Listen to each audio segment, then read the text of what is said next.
Siempre empiezo con el de la garganta, no sé por qué. Hola, buenas noches, bienvenidos y bienvenidas a La Bruta. En este otro jueves de conversa, ¿no? Lo que tratamos de hacer es poner en colectivo las investigaciones, los aportes de personas que creemos que se toman en serio este rollo, sobre todo en cuanto a transformación social y a continuar, digamos, trabajando los tejidos de los cuales somos ya parte. Este es el caso de nuestro invitado esta noche, que es Mario Rodríguez, bueno, pues a él no le gusta que digan cosas como esta, pero él es casi una leyenda, digamos, de la gestión cultural desde los 90 aquí en la ciudad del Alto, pero más allá de eso también, con la Huayna Tambo, ¿no? Entonces, está ahora el pretexto para invitarlo ahora es este libro que se llama La Illa, Economías de Reciprocidad y Redistribución, aportes desde las experiencias de Huayna Tambo y la red de la diversidad. Les agradecemos a ustedes estar aquí en La Bruta, a la gente que nos sigue en nuestras redes sociales y pues vamos a recibir con un fuerte aplauso, Mario. Gracias por estar aquí, hermano. Gracias, César. Gracias, Flavia. No, lindo estar y ver a gente que hace rato que no nos veíamos, así que casi va a ser en familia, así que podemos charlar en confianza. Y eso me gusta también porque la experiencia nuestra y lo que se plasma en este librito es eso, un espacio de confianza, una cosa que hemos ido criando durante varios años. Como digo, es lindo ver gente que hace años nos acompañamos, no sabemos un poco de nuestros trabajos, así que no sé muy bien cómo encarar, porque decía, pues, no sé, depende del público. Y como estamos en confianza, les voy a contar cositas y charlamos. O sea, ustedes saben que me pueden cortar el rato que quieran y más bien charlamos, más que hacer una charla. Como todas las cosas que publicamos, este textito, que es el pretexto que nos convocó hoy, es el cuaderno 10 de una serie que hemos empezado a producir el año 2013 en Huayna Tambo, cuando tomamos la decisión de cada año escribir un cuaderno de conversaciones, se llama así esta serie, porque no son cuadernos acabados, son cuadernos de conversación al interior del equipo y que los ponemos en circulación para conversar con la gente a partir de nuestras experiencias. El primero de esta serie, que salió el año 2013, es sobre lo que en ese momento era el fuerte de nuestro trabajo, sigue siendo uno de los ejes, que era el tema urbano, pensar el tema urbano desde contextos, desde los horizontes del vivir bien. Y desde ahí decidimos publicar cada año un cuaderno de conversaciones. Algún año no lo hemos hecho y por eso el año pasado, el 2024, hemos llegado al número 10 de la serie. Aquí he traído algunos por si les interesa. Por ejemplo, aquí está el cuaderno 4, que habla sobre la noción de comunidades urbanas a partir de nuestras experiencias de vigorización de lo comunitario en espacios urbanos. O aquí está el cuaderno 8, que es las experiencias de las escuelitas del vivir bien, que las generamos en el escenario pandémico, ¿no? El año 2021, en pleno escenario de pandemia, montamos las escuelitas del vivir bien, el 2020, ¿no? No 2021, y en pleno escenario pandémico, con los hijos y las hijas de las feriantes alrededor del Huayna Tambo, nos montamos la primera escuelita del Vivir Bien, y luego montamos en Sucre y en otras ciudades, y este cuaderno 8 habla de esas experiencias, o la 9, que está aquí también, habla de las radios, exclusivamente la experiencia de las radios nuestras. Y la 10 de esta colección de cuadernos de conversaciones habla sobre nuestra experiencia económica. Y nosotros tenemos un sistema propio de economía que se llama así, la ILLA, Economías de Reciprocidad y Redistribución. Entonces voy a cruzar un poco, contarles cositas de las experiencias, cruzadas con algunas de las nociones que nos han guiado en eso, y ojalá se abra, antes de cerrar como una charla, más bien se abra un espacio de diálogo, porque aquí hay bastante gente que viene de esa misma experiencia, nos conoce, sabe. Entonces, más bien podemos charlar y nos podemos sincerar también, ¿no? O sea, de los altibajos que tienen estos procesos. Hace ya varios años atrás, no sé cuántos años exactamente, en algún momento en Huayna Tambo nos preguntamos cómo habíamos conseguido, después de varios años, sin tener grandes recursos económicos financieros, haber sobrevivido, porque conocíamos una cantidad de experiencias de espacios culturales que habían nacido y se habían muerto porque no tenían posibilidad de sostener económicamente su trabajo. Y la pregunta era, ¿cómo hemos sobrevivido haciendo lo que hemos hecho? Y no solo hemos sobrevivido, sino que habíamos crecido. Ya no éramos solo Huaynatambo, sino éramos la red de la diversidad y teníamos trabajo en Sucre, en Tarija, y en ese momento se había expandido el trabajo a otras ciudades como Santa Cruz, como Tupiza, como Villazón. Entonces, la pregunta era, ¿qué hizo que hayamos sobrevivido económicamente, que nos dio sostenibilidad económica? Y decidimos empezar a sistematizar mejor nuestra propia experiencia económica. Así nació el inicio de esta discusión, de este cuaderno de conversaciones número 10, que salió el año pasado. No sé si vamos a seguir sacando el 11, el 12, de momento hemos dicho, lleguemos al 10 y ahí está. Y cuando hicimos ese proceso de sistematización, también empezamos a dialogar con nuestra propia experiencia familiar. Una de las cosas más bonitas que aconteció ahí fue descubrir que nuestro sistema de economía había logrado sostenerse en el tiempo, en gran parte porque había una memoria familiar de cómo manejábamos los sistemas económicos de nuestra, entre comillas, tradición cultural. Y ese proceso nos llevó a hacer una pequeña investigación al estilo del Huaynatambo, a nuestro estilacho, como decimos en Huaynatambo, sobre el sistema de economía de las vendedoras de desayunos en la Ceja del Alto, ¿no? De esos carritos de desayuno donde venden avenas, quinoa con manzana, etc. ¿Cómo funcionaba su economía?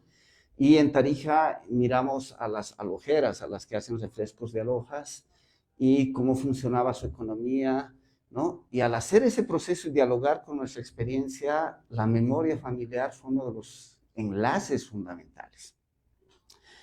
Y nuestra experiencia veíamos que se nutría de esas formas de economía que en muchos casos son ubicadas en varias de las discusiones como una suerte de economías de sobrevivencia, y nosotros encontrábamos que más bien allí había un potencial notable de otras formas de economía, capaces de disputar sobre las lógicas sobre las que están estructuradas las economías hegemónicas y dominantes de expansión del capitalismo ligadas a las formas de la modernidad de la economía. Es decir, uno de los elementos básicos de la modernidad es la separación de las esferas de la vida y la separación, por tanto, de la dimensión económica de las otras dimensiones de la vida.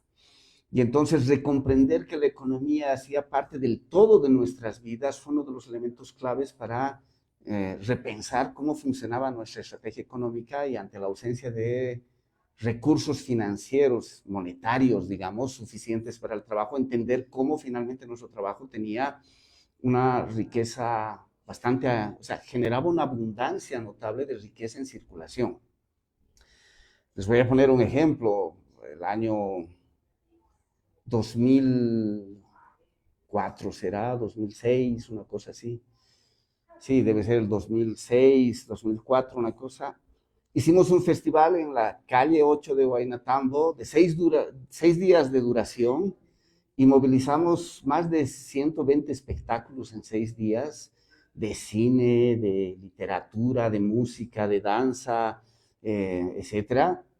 Y cuando hacíamos las cuentas de lo que habíamos gastado monetariamente en ese festival era muy poco, muy poco.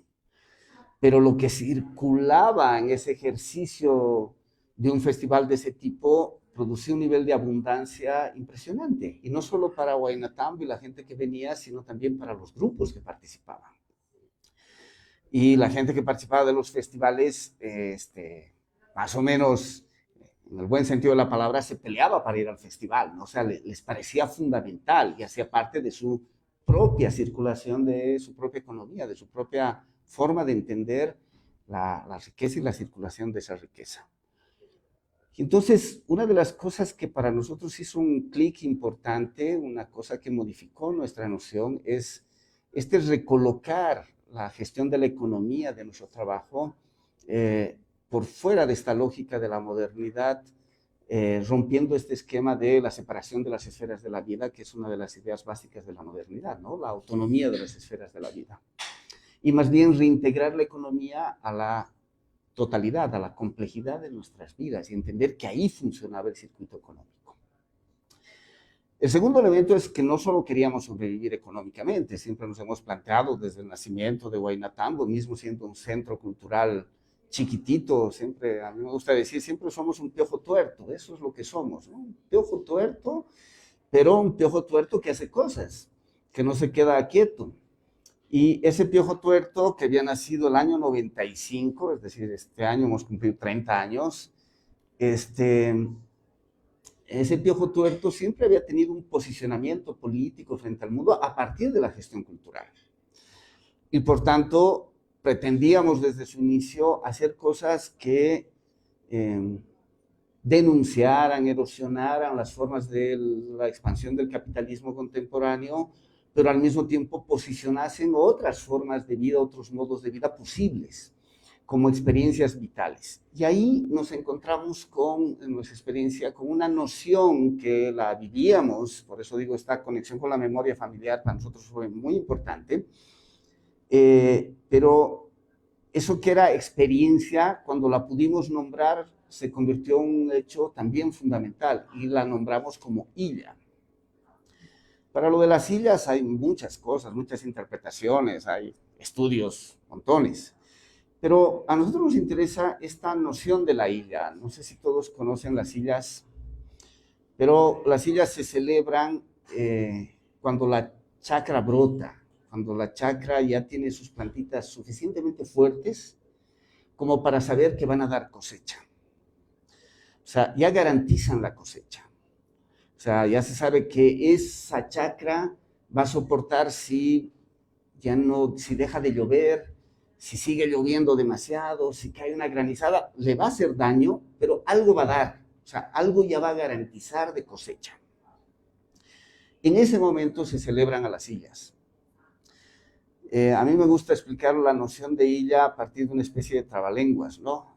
Suelo decir, la illa es aquello que ya es sin ser todavía eso que ya es, ¿no? Entonces ya es la cosecha, pero todavía no es la cosecha. O sea, por eso se la celebra, porque ya ha garantizado que va a haber cosecha, aunque sea un poquito, pero va a haber. Pero todavía no es la cosecha, hay que terminar de cuidarla. Es el momento en que se ritualiza, se celebra las illas, y por eso la celebración de las illas acontece entre diciembre, enero, inicios de febrero en las comunidades, ¿no? Andinas, básicamente. Y la imagen de la illa trasladada al espacio urbano, para el caso de La Paz, son las alacitas, ¿no? O sea, finalmente ahí lo que estamos intercambiando, comprando, colocando esperanzas son en illas, así son chiquititas. Esa es la idea de la chacra. La plantita está chiquitita, pero garantiza que va a ser, si la sabemos cuidar. Pero ya va a ser, ya está haciendo eso que ya es, sin ser todavía eso que ya es. Un poco esa es la idea de la illa. Y entonces, cuando uno va a las alacitas, uno se puede comprar lo que sea en las alacitas, pero lo que ritualizas en las alacitas solo es aquello que está en tu umbral de posibilidad. O sea, tú no vas a ir a comprarte, no sé, un cholet de 8 pisos, ¿no? Y hacerlo challar si no está en tu horizonte de posibilidad. Te vas a comprar un terrenito a medio construir porque ese es tu horizonte de posibilidad, y aunque te compres el cholet y lo pongas de adorno en tu casa, lo que vas a ritualizar es el terrenito que es tu horizonte de posibilidad, ¿no? Entonces, un poco la illa es eso. Coloca ciertos horizontes de posibilidad, pero, y esto es lo interesante, la noción de la illa no pone ese horizonte de posibilidad en el futuro deseado. O sea, rompe con uno de los esquemas básicos de las construcciones modernas, que es la noción de utopía como deseo de futuro. Sino lo coloca en el lugar del horizonte de posibilidad que ya está siendo y que necesita ser criado del todo para que acontezca del todo, ¿no? Esta noción de illa en las cosmovisiones indígenas a mí me parece fundamental porque quiebra un poco las clásicas lecturas de la noción de proceso y nos coloca en la idea de que lo que hacemos tiene que contener el todo. O sea, la illa es algo que ya tiene eso que ya es, sin ser todavía eso que ya es. Entonces tiene que contener ese todo. Y ahí entendimos que si nuestro sistema de economía no tenía que disociarse de la integralidad de la vida, también lo poco que podíamos hacer o lo mucho que podíamos hacer en nuestra forma de gestionar nuestra economía, un pequeño centro cultural, imagínense La Bruta, una cosa así, ¿no? Haciendo lo que se puede para sobrevivir, las cosas que hacíamos tenía que contener lo más posible esa cosecha que auguraba la illa. Tendría que tener estas formas de economía. Y entonces, juntando la sistematización con nuestra memoria familiar, con reaproximarnos a las caseritas que están alrededor de Huaynatambo o están alrededor del trabajo que hacíamos en Tarija con Yemba Tirenda, etcétera, etcétera, nos permitió visibilizar, sistematizar, nominar, darle nombre a varias de esas prácticas. Entonces el textito recoge esas discusiones, intenta hacer una especie de el estado de conversaciones colectivas, no es un libro académico riguroso para nada, sino es un libro que recoloca nuestras discusiones y nuestras conversaciones en el equipo sobre modernidad, sobre capitalismo, y cómo a partir de nuestra crítica a estas lógicas de dominación, sentimos que nuestras experiencias de economía van generando como hillas esos otros mundos posibles, ¿no? Esas otras formas de economía que le disputan justamente a la hegemonía capitalista y moderna en el mundo. Y anotamos algunas cosas a partir de nuestra experiencia que han sido como horizontes de sentido. Y aquí aparece otra noción que para nosotros fue fundamental, es saber orientarnos en el camino. O sea, muchas veces no hemos tenido claro qué es lo que queríamos hacer. Pero lo que nos ha marcado en esa construcción histórica de estos 30 años de Huayna-Tambo es tener algunos elementos orientadores, como ocurren con las constelaciones, digamos, para orientarte en el mundo y saber caminar y saber para dónde más o menos puedes ir, aunque no tengas claro cuál es tu punto de llegada, pero que sepas orientarte en el camino y saber por dónde estás. Hemos ido construyendo, criando, sacando a partir de nuestra experiencia esos elementos de horizonte de sentido.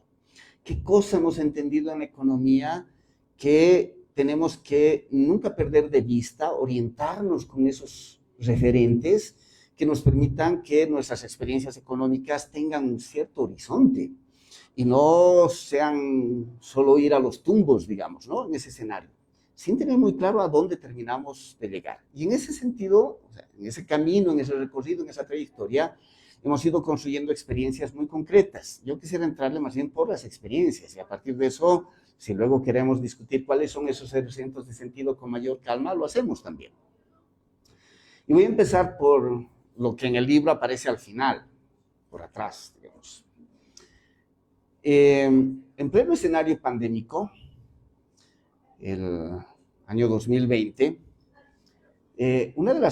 inmediatamente uno de los intentos de respuesta que hicimos en Huayna-Tambo es montarnos una cosa que llamamos tejidos de cuidado. Y eso lo propusimos al tejido de cultura viva comunitaria y varios grupos, espacios culturales se sumaron y montamos ese tejido de cuidados que fue un intento de abordar la emergencia de ese momento.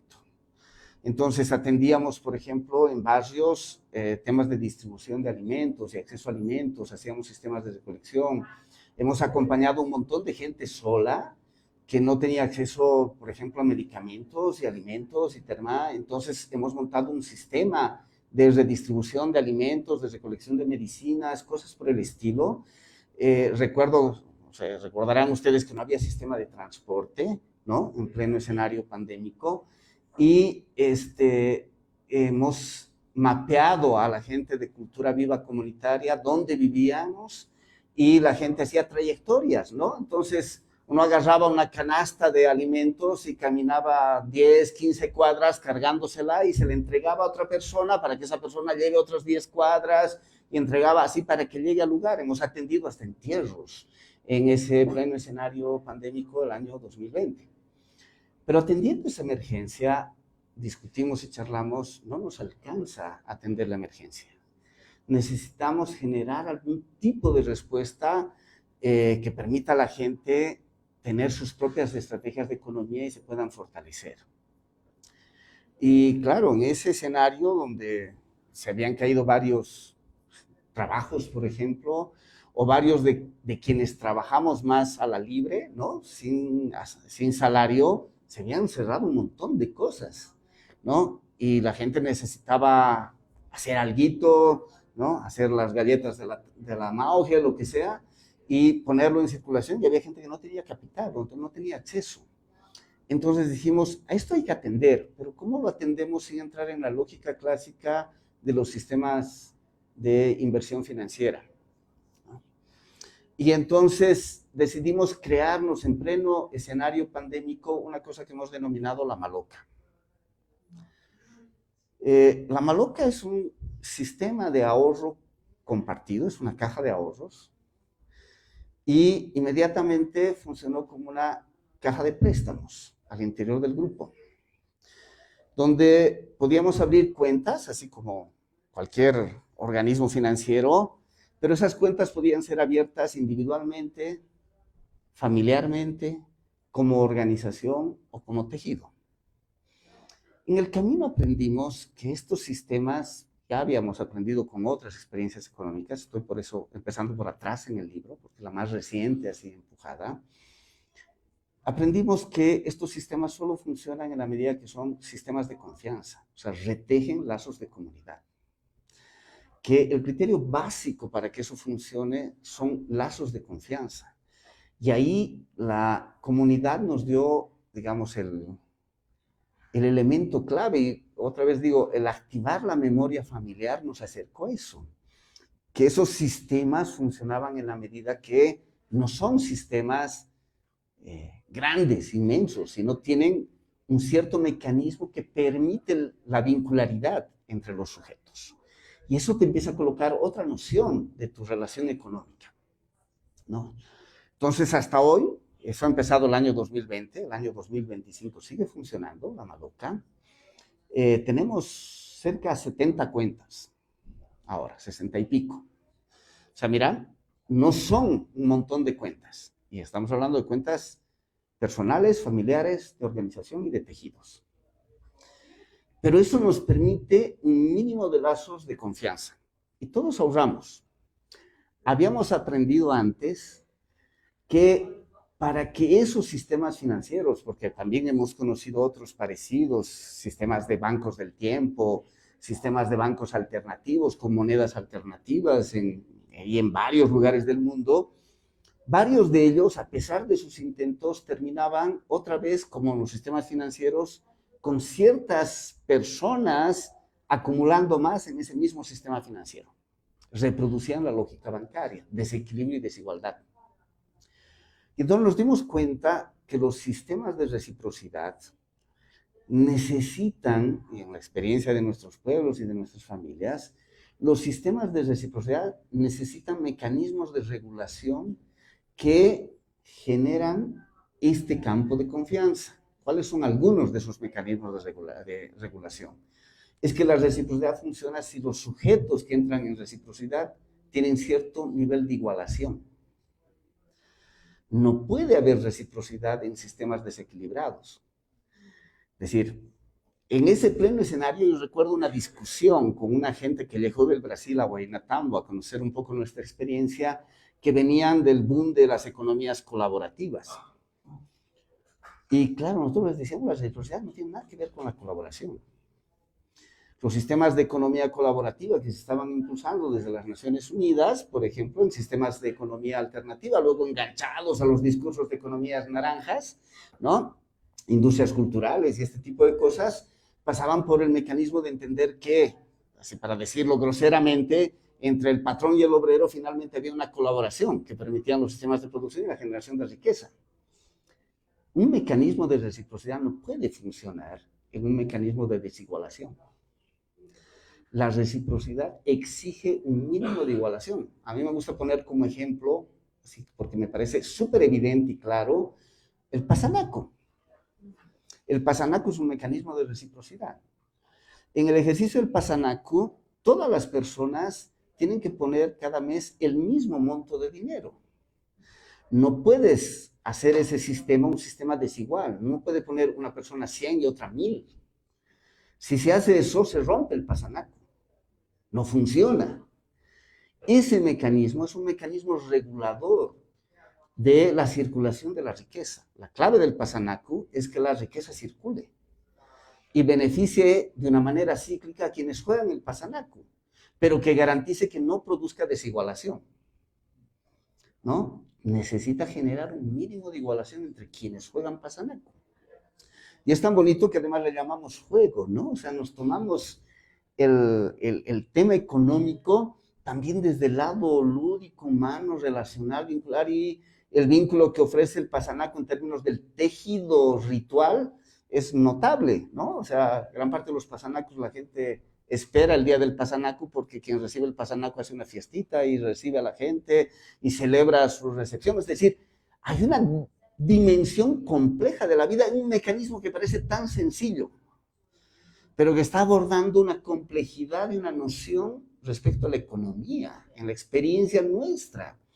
Eso que aparecía en nuestras familias lo traducimos en el espacio cultural. Y esto fue lo potente. Y entonces nos montamos, para poner un ejemplo, les propusimos a los grupos de cultura viva comunitaria, si hay pasanacus personales, ¿por qué no podemos hacer un pasanacu de espacios culturales? El pasanacu del tejido de cultura viva comunitaria empezó el año 2014. Estamos en el 2025 y no hay año que no se ha jugado pasanacu.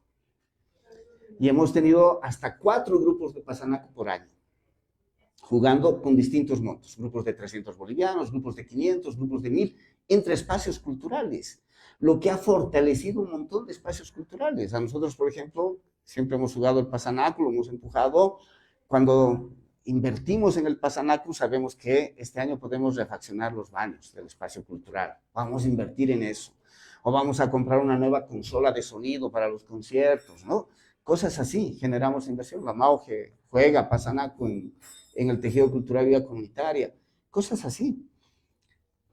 Porque el mecanismo genera una regulación que fortalece el vínculo y fortalece esta suerte de igualación entre pares. No es igualdad, cierta igualación, que no es lo mismo, ¿no? Entonces, ese mismo mecanismo, pensamos, ¿cómo lo llevamos a un sistema financiero? Vuelvo a la maloca. ¿Cómo hacemos que la maloca no produzca desigualdad entre quienes ahorramos y quienes accedemos al préstamo? Y entonces empezamos la discusión de escalas, ¿no? ¿Cuáles son las escalas tolerables en este escenario de cierta desigualación entre quienes ahorramos? Y entonces les voy a poner un ejemplo.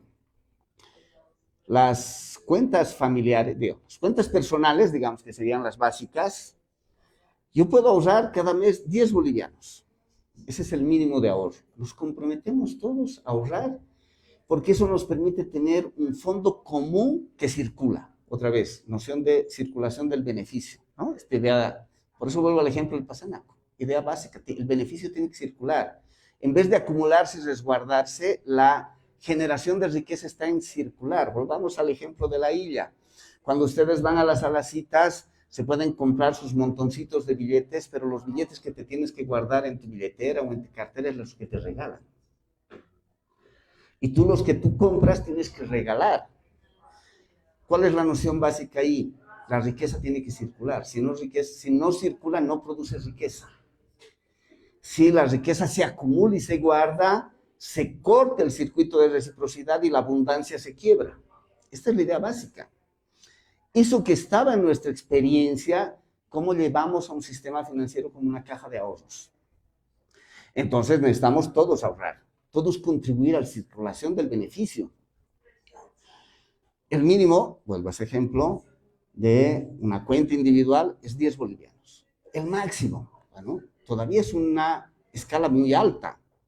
La idea en la tendencia es irla reduciendo. El máximo es 100. Es decir, es una escala de 1 a 10. ¿No?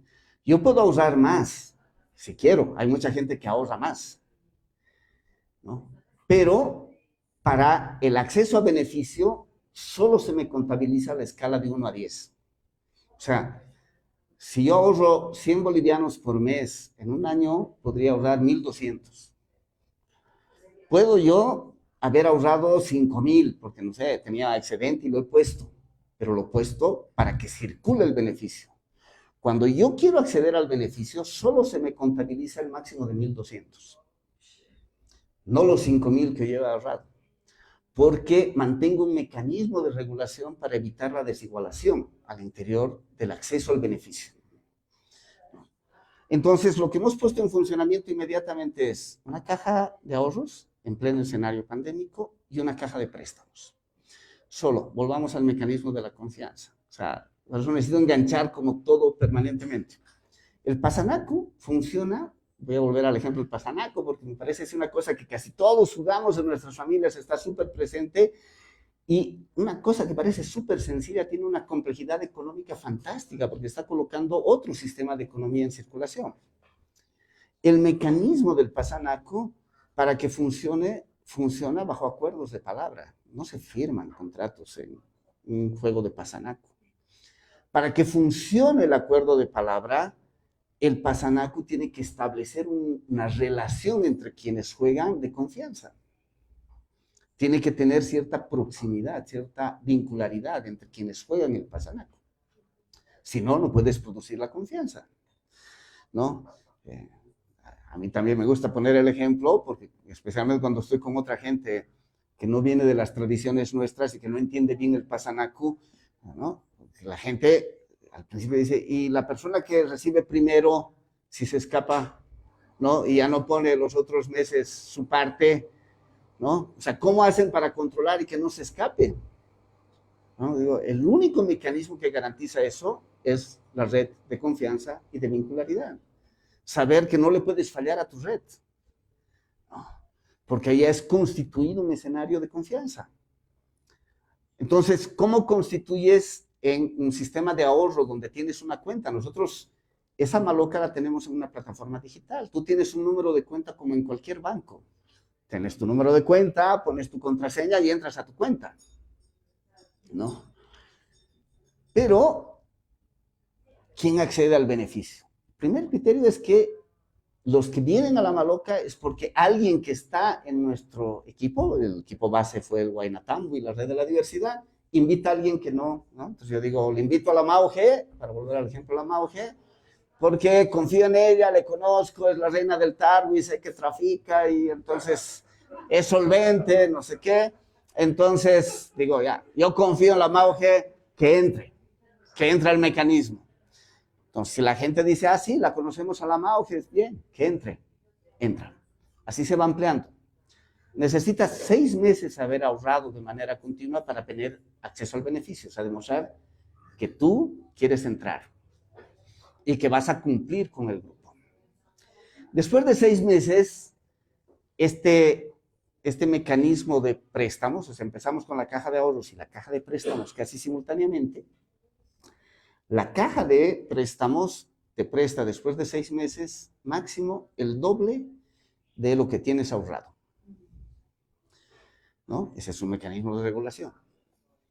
Después de 1 año te puede prestar 3 veces lo que tienes ahorrado. Y después de 2 años, si estás ahorrando y eres ahorrista, nosotros llamamos maloquillante, activo, activa, puedes prestarte 4 veces lo ahorrado. Ese es el tope. Nadie se puede prestar más de 4 veces lo ahorrado. Otra vez, yo puedo tener mucho ahorrado, pero tengo el mecanismo de regulación que solo se me puede prestar en función de esa escala 1 a 10 que tiene mi tiempo de ahorro, para limitar que algunos se beneficien más. Desde que funciona eso, yo les puedo decir que hay gente del equipo, o sea, de nuestro espacio, en 4 años de funcionamiento, que ha logrado comprar su terrenito para su casa, que ha amurallado su terreno, que ha puesto negocios, que ha ampliado su trabajo, ¿no? Que ha resuelto temas de urgencia médica, ¿no? Tenemos también casos extraordinarios, ¿no? O sea, por ejemplo, nos ha acontecido, gente que ha tenido un accidente, su hermano, de una compañera, y la familia ha dicho, necesitamos para una operación hoy 25,000 bolivianos. Su ahorro le daba para prestarse creo que 12,000 o 15,000. Bueno, extraordinariamente, porque funciona como un mecanismo de confianza y de amparo entre nosotros y nosotras. Decimos, este caso merece que le prestemos los 25,000 al tiro. Necesitamos ayudarle. Y se le presta. Bueno, de los ahorros, o sea, Hace poquito hemos tenido nuestra asamblea, tenemos asambleas anuales con informes financieros y todo. La asamblea que hemos tenido ahorita en octubre, cerrando el 5º año de funcionamiento de La Maloca, nos dice que solo 2 de los préstamos que hemos hecho circular, solo 2 tienen una ligera mora. O sea, no tenemos mora, ¿no? Y el mecanismo de confianza funciona. Hoy debemos tener un ahorro, bueno, ahora ya con el dólar oficial y paralelo ya no sabemos, pero colectivo, estamos haciendo circular más de 200,000 bolivianos, colectivamente. Y eso, ahí vienen los mecanismos de confianza, está en manos de 2 compañeros, compañeras. O sea, el mecanismo de confianza te dice, podemos confiar en la gente, le vamos a entregar nuestros ahorros colectivos a estas personas que son las que van a tener ese recurso efectivo. Y entonces tenemos mecanismos colectivos, tenemos una instancia colectiva que aprueba los préstamos, hace los acuerdos de devolución. 10 meses no se paga intereses. O sea, si tú lo que te prestas en 10 meses lo devuelves, no has pagado 0 intereses. La mayoría de la gente que se presta y paga menos de 10 meses, normalmente ocurre así, les diré, la mayoría después termina siendo una contribución para que ese fondo crezca, ¿no? Y beneficia a más gente, normalmente, pero suya es voluntaria. Solo a partir del 11º mes, para el mantenimiento del valor, porque eso también lo aprendimos en el camino, al principio no había nada. Solo nos dimos cuenta que luego, si los préstamos eran de devolución muy larga, los grandes préstamos, ese valor prestado en el tiempo iba perdiendo su fuerza de valor. Entonces hicimos un mínimo cálculo de mantenimiento de valor y encontramos que de momento estamos experimentando, eso ya funciona hace unos 2 años, 3 años, funciona bien, que el 0,5% sobre saldos de deuda se paga por mes. Solo sobre saldos de deuda, es decir, no sobre el préstamo, ¿no? Y eso ha ido gestando un fondo propio de La Maloca. Ese fondo propio de La Maloca tiene otras 2 dimensiones. Tiene un fondo de inversiones, que de momento es pequeño, pero funciona. Entonces, La Maloca lo que va ganando lo convierte en un fondo de inversiones para nuestro propio trabajo. Entonces, eso nos ha permitido empezar a financiar cosas de nuestro trabajo. Entonces, no sé, hoy día va a ser mi ejemplo, la Mauge, van a disculpar. La Mauge decide hacer un taller con niños y niñas en no sé dónde para que la gente cocine con tarwi y coma más tarwi. Y dice, pero no voy a poder recuperarlo, voy a hacer con niños y con niñas, ellos no van a poder. Entonces, necesito 200 pesitos para que voy a trabajar con 50 niños. Bueno, esos 200 pesitos ya lo podemos generar con ingresos propios. Y podemos financiar ese tipo de inversión de proyectos, inversiones sociales o negocios compartidos. La Mauge dice, voy a volver a hacer mis nachos de tarwi, pero necesito una cortadora porque eso es lo que me jodía al hacer los nachos, o una, no sé qué se llama, ¿no?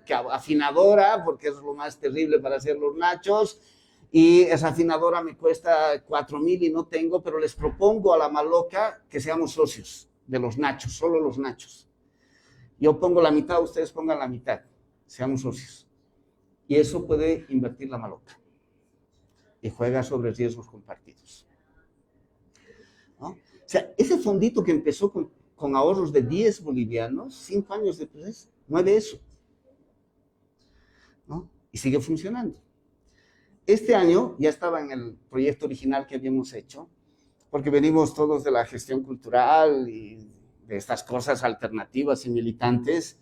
Pues, casi ninguno de nosotros va a tener jubilación, ¿no? Y ya estamos viejitos, pues, ¿no? Ya hace 30 años hemos hecho el Huayna Tambo, ahora ya estamos, pues, viejitos. Entonces, hemos previsto que el 5º año podíamos tener un excedente para un fondo complementario de pensiones para nosotros, para el equipo. Y este año ya hemos empezado a sacar las cuentas de eso. Ya ha empezado a gestarse. Todavía es un fondo chiquito, pero claro, todavía tenemos, creo que solo tenemos 2 personas en esa franja de edad, entonces todavía tenemos tiempo. pero ya empieza a funcionar como un mecanismo de redistribución. Y ahí viene el otro elemento. Cuando hay posibilidades de generar abundancia y riqueza, otro mecanismo que regula para que no haya desequilibrio es que cuando tienes excedentes redistribuyes. Y estos mecanismos de fondos de inversión y de fondos complementarios de pensiones son mecanismos redistributivos. Tenemos la ilusión de hacer más cosas. Hace mucho tiempo hemos soñado que una quinta pata de esa maloca será un sistema de salud amplio, complementario, que sea capaz, por ejemplo, de introducir en el sistema de salud sistemas de rituales, que para nosotros son fundamentales en nuestros equilibrios de salud, ¿no? Entonces, ahí hemos empezado a montarnos la idea y todavía está en proceso, no tenemos la ilusión de que va a salir pronto, pero en un par de años o 3 años creemos que vamos a tener la consistencia para tirar un sistema de salud. ¿No? Y eso lo hemos ido construyendo poco a poco en esta noción de ILIA. O sea, ¿cómo queremos un sistema que sea distinto, que porte criterios basados en estas nociones de reciprocidad y de redistribución que hagan parte de nuestro esfuerzo? Es súper interesante, pero cuando hemos empezado la Maloca, en el año 2020, había gente de nuestro propio equipo, a pesar de haberlo discutido todo en la asamblea, que no confiaba en que esto funcionase y no aperturó su cuenta. Alguna gente, que no voy a decir sus nombres, han abierto cuentas y no han puesto préstamos, ¿verdad? No han puesto ahorros. Pero la gente que ha sido perseverante en el tema, así hoy, o sea, podríamos tener, así como si fuéramos iglesia, testimonios de la gente de cómo le ha contribuido en su familia un sistema tan sencillo como este. Poner en ahorro colectivo y generar circulación de esa abundancia con mecanismos que garanticen que no haya acumulación, sino que haya redistribución y que garanticen que no haya desigualación entre quienes ahorramos. Y entonces, así ha estado funcionando. Ese es un ejemplo de cómo la discusión sobre economía y a partir de nuestra propia experiencia de vida se traduce en posibilidades concretitas en un espacio chiquito como es el Huaynatambo. Como digo, somos finalmente un piojo tuerto que puede gestionar posibilidades de otras economías y crearlas y potenciarlas. En el texto contamos otras experiencias.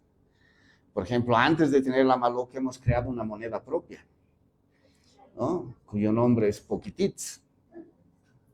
Y era chistoso porque hasta el nombre fue a partir de nuestras discusiones, porque siempre decíamos, ¿cuán poquitita plata tenemos? Este era el punto básico de nuestras discusiones, nuestras miserias, cuando entrábamos a temas financieros. Poquitito, poquitito, ¿no? Siempre tenemos poquitito.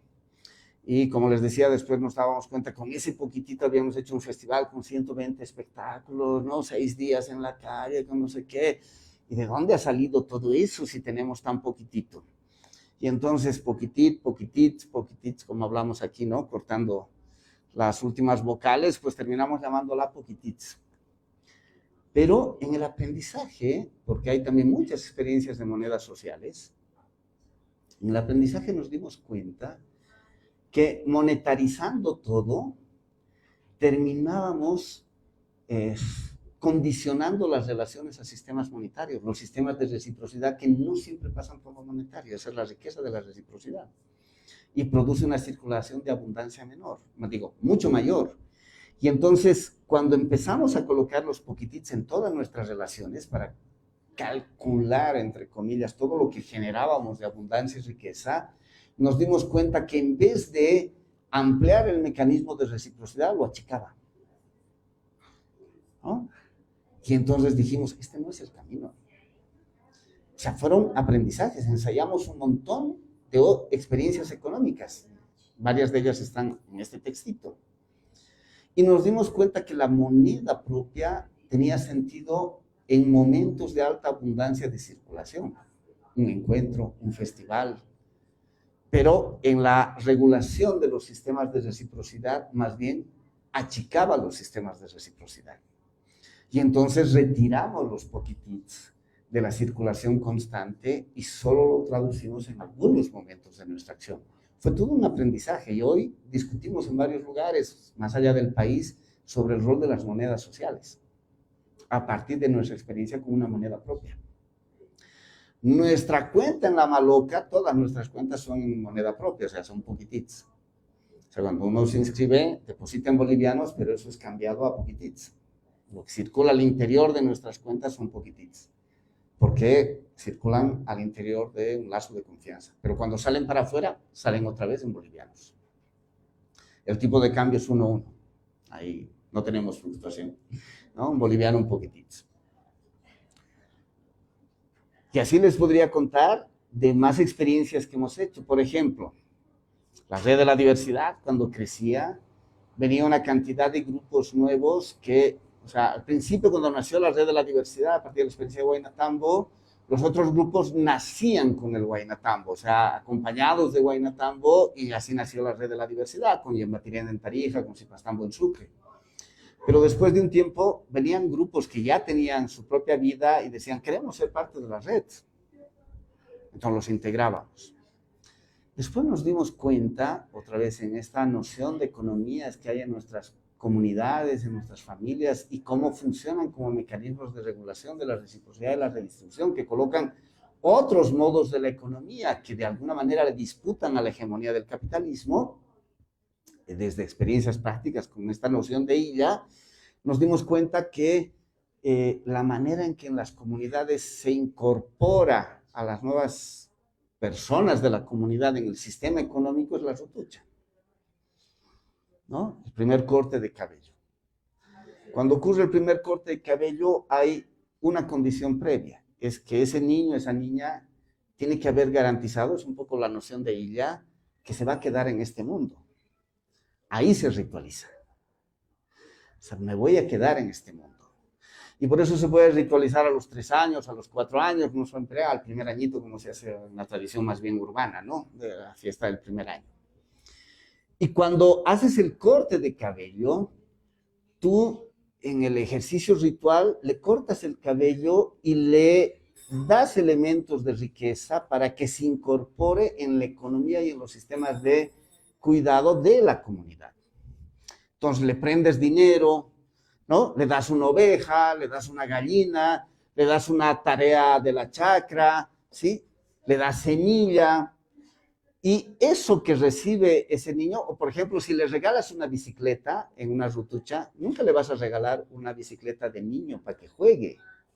Le vas a regalar una bicicleta grande, para que cuando crezca se movilice en su bicicleta, le sea útil e incorpore en el sistema de la economía. O sea, le están incorporando en toda la integralidad de la economía en la comunidad. Y le están dando los elementos suficientes para que se incorpore en ese sistema de economía. Entonces, dijimos, algo así deberíamos hacer pues en la red. Los grupos que llegan a la red deberían demostrar en un tiempo que se van a quedar en la red, como ese niño tiene que demostrar que se va a quedar en este mundo, ¿no? Y si se queda, deberíamos rutucharle y darle algunos elementos para garantizar su sostenibilidad económica. Un proyector, un micrófono, 4 sillas, ¿no? O sea, lo que le podamos de los otros espacios y centros que hacemos parte de esa red. Ese grupo, como cualquier mecanismo de reciprocidad, no recibe eso como regalo. Le obliga a su devolución.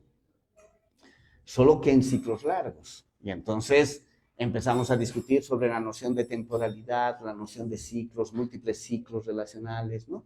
Entonces, toda una discusión sobre el tiempo y cómo funcionan los ciclos.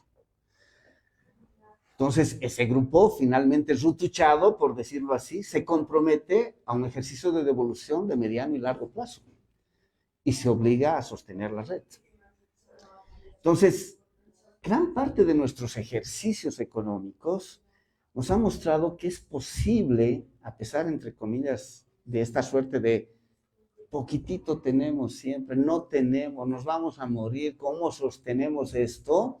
Más bien colocar en circulación la abundancia que teníamos y facilitar mecanismos para que circule la abundancia colocando esa circulación mecanismos regulatorios para garantizar la reciprocidad, no quebrar una cierta igualación y permitir, cuando hay excedente, mecanismos redistributivos. Esa fue un poco la clave de nuestras experiencias económicas, para decirlo así en breve. Hay mucho más que eso. En el libro hay varios elementos que colocamos, pero si quiero como poner la sustancia de nuestra discusión en términos económicos y de dónde experimentábamos las cosas. Y todo eso está cargado de un discurso anticapitalista, de una idea de pensar que es posible otros modos de vida, pero que no son solo un deseo de futuro, sino que puedes generar experiencias desde ahora y que más bien la memoria de nuestras familias, de nuestras culturas, de la comunidad, están cargadas de esas otras posibilidades, de esos otros horizontes de modos de vida y de experiencias que también cruzan lo económico.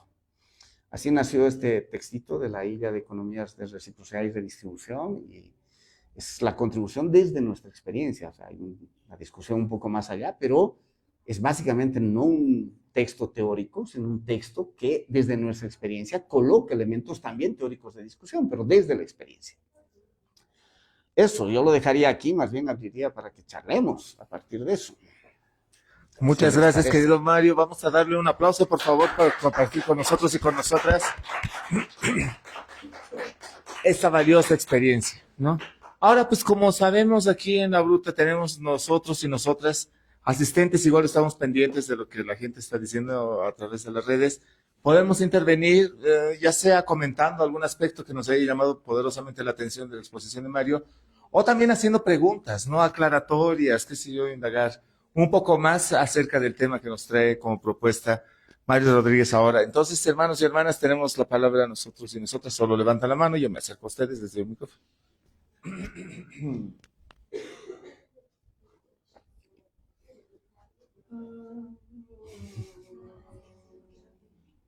Así pasa a veces. Aquí hay una pregunta, querido. Adelante. Un gusto. Bueno, quería consultar si en este proceso de experimentación han visto el tema del trueque, ¿no? Que también es muy propio de aquí. Esa sería mi duda. Gracias. Adelante. Así de una en una, o recogemos así opiniones, comentarios y luego me meto, sí. Ya una más, entonces. Está bien.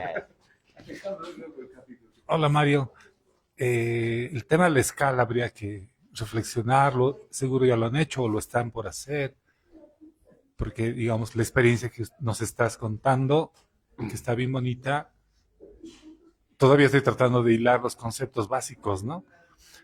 Pero un tema, digamos que pensando en la necesidad de este tiempo duro que vamos a empezar a, lo que ya estamos viviendo, una ilusión que yo tengo con César, lo hemos compartido alguna vez, y con otros compas que han venido a compartir cosas también, es la necesidad de estos espacios donde encontremos experiencias reflexionadas como las de ustedes, para vincularnos, ¿no?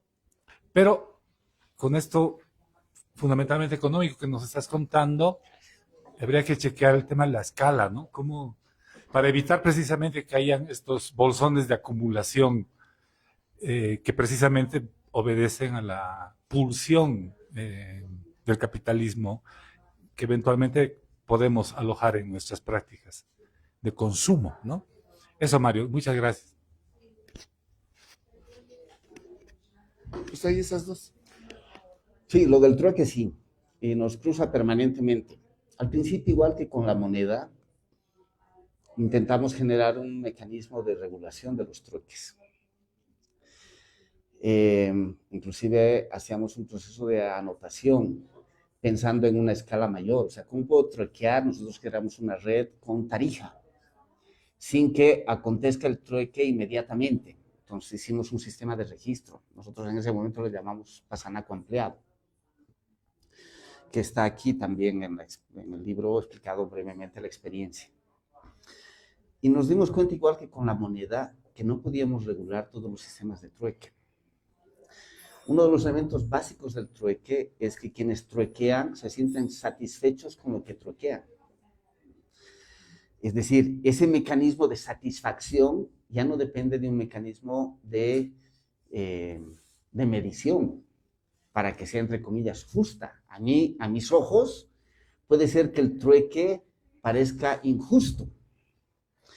Pero si las personas que están truequeando se sienten satisfechas con el trueque, entonces nos dimos cuenta que se regulaba demasiado los mecanismos de trueque, en vez de facilitar el trueque, disminuye. Entonces voy a seguir con los ejemplos de la MAUGE. La MAUGE iba a las ferias, a los catus en Huayna-Tambo, que está también aquí anotada parte de la experiencia, ¿no? Mecanismos de circulación de las producciones, y la MAUGE truequeaba pues con la gente sin necesidad de explicar que estaba haciendo un trueque.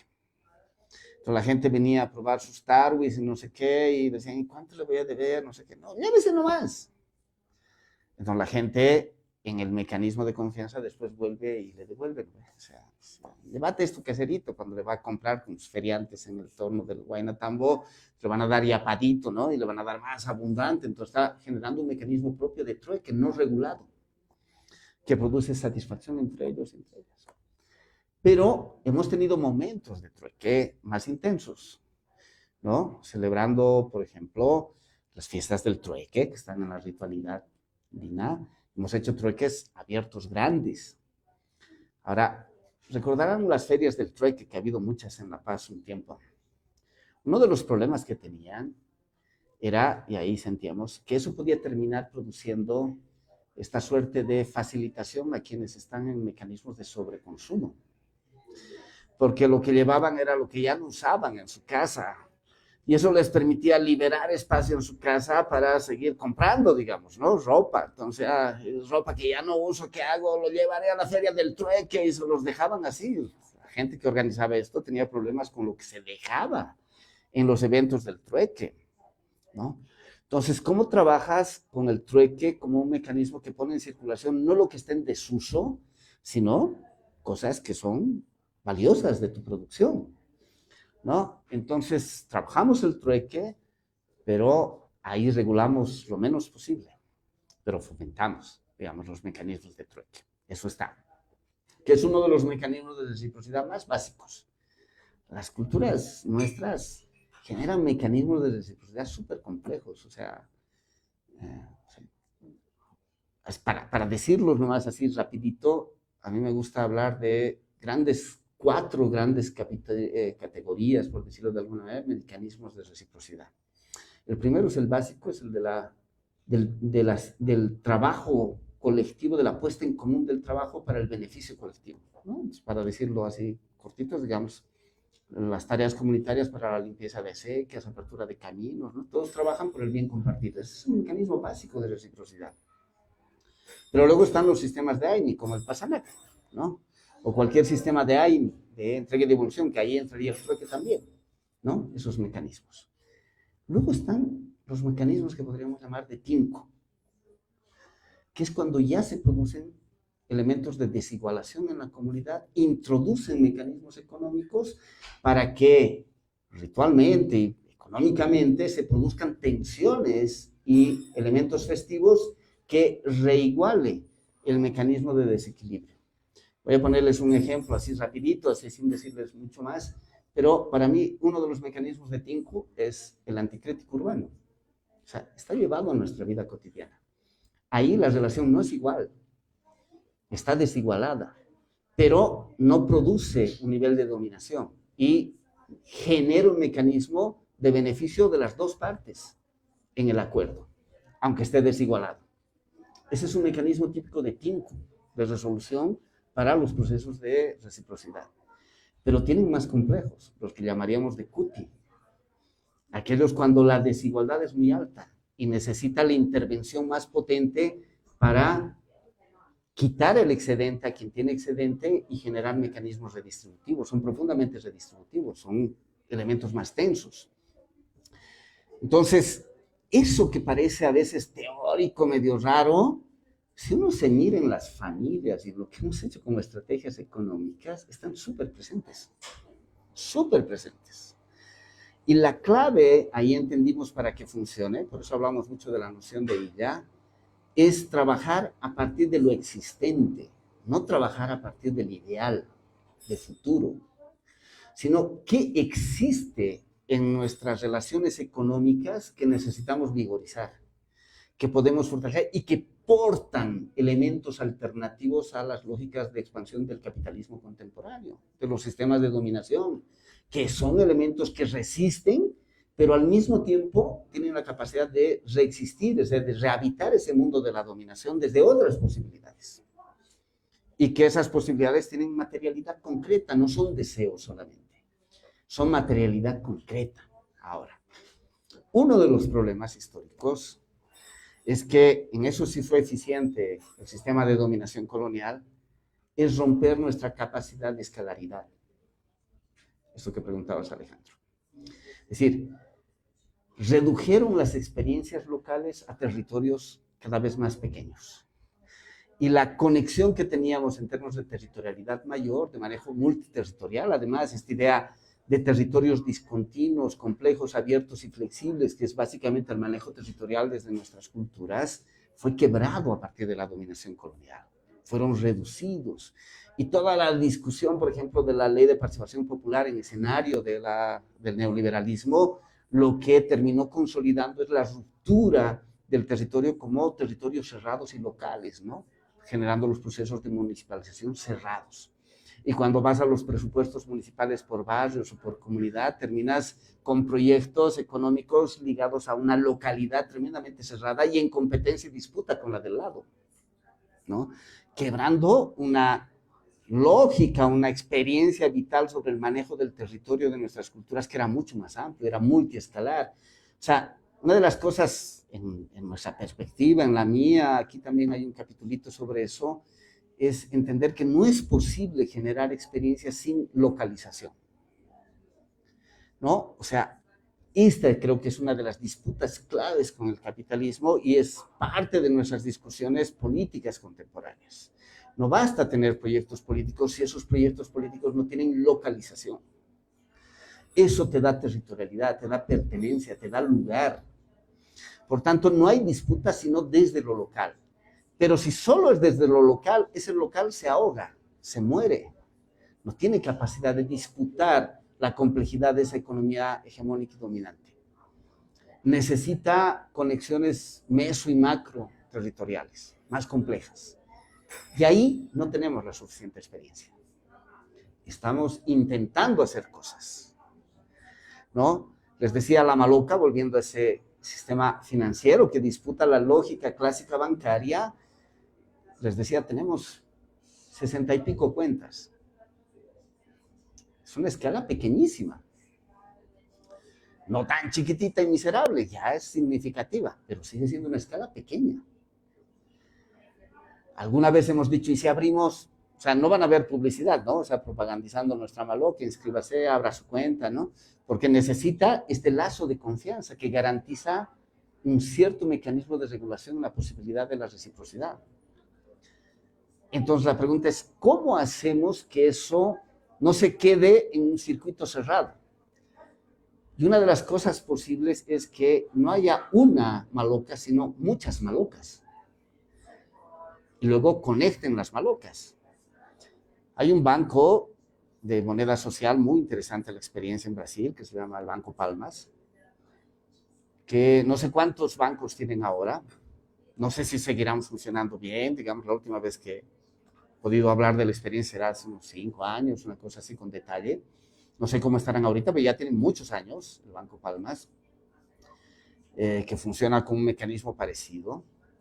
Ellos tenían, ya no me acuerdo el número, ¿no? Pero digamos, no un banco, sino 40 bancos Palmas, ¿no? Porque cada uno tenía su propio sistema de articulación, de regulación, y generaban un mecanismo de conexión entre esos. Entonces, es repensar la escala de otra manera, no solo en el crecimiento, sino cómo reocupas desde estas estrategias históricas que están en nuestra memoria de ancestralidad la ocupación del territorio. Y para nosotros una de las cosas claves en nuestro trabajo político desde Huayna-Tambo es reconectar campo y ciudad. Ustedes saben que han participado en actividades nuestras, siempre es una de nuestras insistencias, ¿no? Cómo repensar las continuidades, las reciprocidades, las complementariedades entre lo urbano y lo rural, campo y ciudad, dejar de, o sea, enfrentarnos a esta lógica de la modernidad, de la separación entre lo urbano y lo rural. eso nos podría ayudar a repensar el nivel escalar. Pero ahí estamos ensayando, no tenemos respuesta. Estamos aprendiendo poquito a poco. Y entre más gente se meta y haga sus propias experiencias y dialoguemos entre ellas, por ahí encontramos caminos compartidos, ¿no? Pero va por ahí, digamos, nuestras discusiones en esos temas. Genial, gracias, Mario. Y ahí está Mauge. Por fin la aludida. Gracias, María. Por las alusiones. Bueno, más que preguntas, porque también soy parte de ese tejido, dar un comentario, ¿no? De que esta experiencia, pues, no solamente teje confianza, sino teje esperanza. Yo siempre he tenido esta necesidad de estar en espacios donde no me sienta prevenida, no me sienta así como que desconfiada, ¿no? Y para mí es importante porque esto de las economías pues pasa por muchos aspectos y genera una economía que genere no solamente mi estabilidad, sino también la de los compañeros, las compañeras, que permita también generar sus propias dimensiones económicas para solventar no solamente temas de salud, temas de vivienda, temas de alimentación, sino también temas de convivencia, de esperanza. Entonces, para mí, sé que he estado de pronto un poco baja en los ahorros. No pero, vamos a confesarlo públicamente. Bueno, pero también quiero decir que en el caso de mi emprendimiento, los pasanacos, por ejemplo, yo siempre los he agradecido porque con varios pasanacos he ido avanzando en el emprendimiento. Un día les dije, me he comprado una mesa de acero inoxidable, que es la que necesito para seguir produciendo, y ha sido gracias a ese pasanaco. Entonces, así como a mí me ha beneficiado en algo que suma a mi actividad, a mi familia, al sostenimiento, porque el trabajo tiene que cubrir pues tus necesidades, no tienes que trabajar para vivir, no vivir para trabajar. Y justamente este espacio nos ha permitido eso y para mí tan importante la confianza que se ha tejido, que yo escucho, ¿no? Mucha gente opina y dice, no, y no te da miedo que te engañen, no te da miedo que lo que decías hace rato, ¿no? Que el que sí recibe el primer número se escape. Digo, no me da miedo porque a esa gente la conozco. Sé de sus principios, sé de su forma de trabajar y quiero confiar. Así pase, así se escapen, quiero seguir confiando. Entonces, como dices, no hay una respuesta, no hay todavía una claridad de cómo se está yendo, pero estamos avanzando, estamos sosteniendo, el tiempo no pasa en vano, entonces es una posibilidad para tener también esta vida digna que necesitamos, ¿no? Que no tengamos que estar viviendo de un alquiler, que nos desgarre la economía o no tener estas posibilidades económicas de vivir y de trabajar dignamente. Entonces, pienso que hay que fortalecerlo. Es bueno conversarlo, compartirlo, y a la gente que nos está escuchando aquí, ahí en donde están, en su casa, en su trabajo, en la calle, pues tengan la confianza de arriesgar algo que a veces toca pues nuestra necesidad económica, ¿no? Entonces, no es perfecto, pero se puede mejorar y ahí está el reto de seguir trabajando para construir esa vida que siempre habíamos buscado, ¿no? Donde todos tengamos las mismas posibilidades, todos nos acompañemos. Si a alguno le va un poquito mejor que al otro, pues inclusive eso de troquear nuestros conocimientos, que circule la información, que circule el conocimiento desde estas prácticas que a veces queremos negar porque vivimos en la ciudad, pero que son tan certeras, que funcionan muy bien. Hasta el día de hoy siguen funcionando. Entonces, no podemos dejar de lado nuestra tradición, nuestra cultura en esa experiencia. Así que gracias, Mario, por sistematizarlo y por ponerme ahí de ejemplo. Era, ¿cómo se dice? Propaganda oculta. No, una cosa a partir de lo que ha dicho Mauge. Uno de los eventos básicos de expansión del capitalismo que ha penetrado en territorios que antes no penetraba es la pérdida de confianza. O sea, el miedo es un mecanismo de expansión básica del capitalismo contemporáneo. la calle es peligrosa, entonces tengo que estar en un boliche, ¿no? Porque eso me da seguridad. El parque de la calle es peligroso, por eso tengo que ir con mis hijos a un shopping que tiene seguridad privada, que me garantiza un mínimo de, ¿no? Ya no puedo dejar a mis hijos con los vecinos, porque me da miedo, ¿no? Y entonces tengo que contratar un servicio de lo que sea. Entonces, el capitalismo y sus formas de expansión, de penetración en territorios que antes no penetraba, uno de los elementos, no es el único, ocurre con el miedo, que produce altísima desconfianza en el otro y en la otra.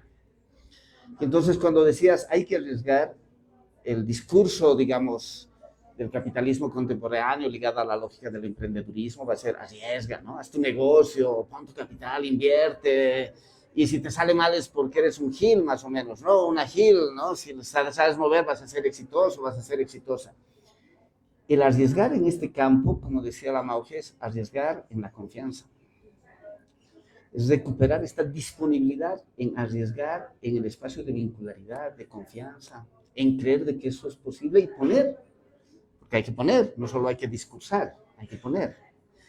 Y ahorita pensaba, a partir de lo que decía la Maugia y la pregunta de Alejandro, posiblemente el tema de la escalaridad hay que mirarlo también no solo en términos territoriales o espaciales, ¿no? Clásicos, sino la escalaridad entendida como esta vuelta a la integralidad de la vida. O sea, la experiencia, la propia del Huaynatambo y el ejemplo que les ponía de la Maloca, solo puede ocurrir porque no solo hacemos economía,